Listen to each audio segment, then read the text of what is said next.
खवैया। का साग रांधे पाई तय हाओ लोहा भाटा आलू के खवैया। भाजी पाला घालो नहीं चले वो तय रांधे हवस का बढ़िया। भाजी पाला घालो नहीं चले वो तय रांधे हवस का बढ़िया। धनिया डारे न मिर्चा सोचे पताल के खर्चा। ऊपर से तोर नखरा दिखत हवस वो खतरा। कैसे साग लते हैं बनाए वो काके फोरन लते हैं लगाए। का साग रांधे पाई तय हाओ लोहा भाटा आलू के खवैया। भाजी पाला घालो नहीं चले वो तय रांधे हवस का बढ़िया।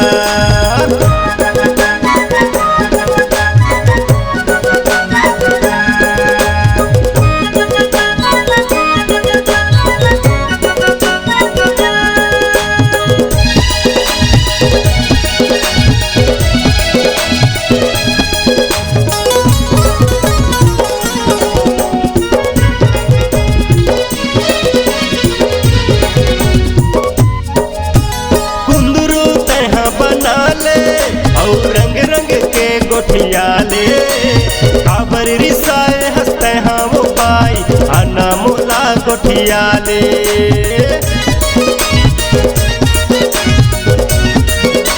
अरे अरे अरे अरे कुंदरू तह बना ले और रंग रंग के गोठियाले।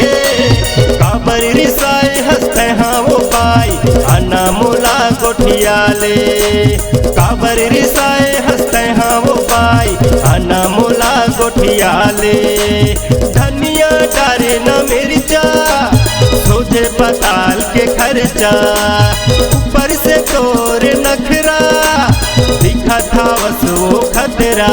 कैसे साग लते हैं बनाए वो काके फोरन लते हैं लगाए। का साग रांधे बाई तय हाओ लोहा भाटा आलू के खवैया। भाजी पाला घालो नहीं चले वो तय रांधे हवस का बढ़िया।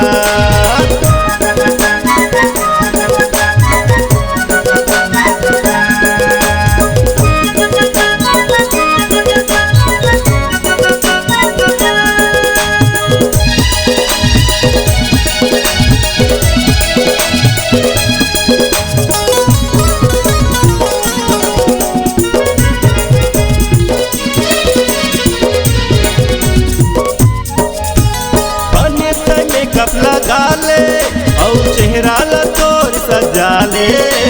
चंदा सही चमके तोर ये चेहरा आना ते फोटो खिंचा ले।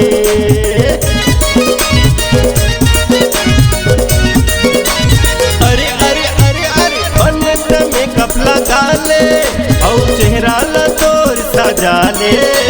चंदा सही चमके तोर ये चेहरा आना ते फोटो खिंचा ले। चंदा सही चमके तोर ये चेहरा आना ते फोटो खिंचा ले।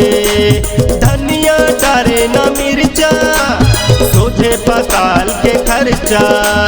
ऊपर से तोर नखरा दिखत हवस वो खतरा। कैसे साग लते हैं बनाए वो काके फोरन लते हैं लगाए। का साग रांधे बाई तय हाओ लोहा भाटा आलू के खवैया। भाजी पाला घालो नहीं चले वो तय रांधे हवस का बढ़िया। धनिया डारे न मिर्चा सोझे पताल के खर्चा। ऊपर से तोर नखरा दिखत हवस वो खतरा। कैसे साग लते हैं बनाए वो काके फोरन लते हैं लगाए। का साग रांधे पाई तय हाओ लोहा भाटा आलू के खवैया। भाजी पाला घालो नहीं चले वो तय रांधे हवस का बढ़िया। का साग रांधे पाई तय हाओ लोहा भाटा आलू के खवैया। भाजी पाला घालो नहीं चले वो तय रांधे हवस का बढ़िया।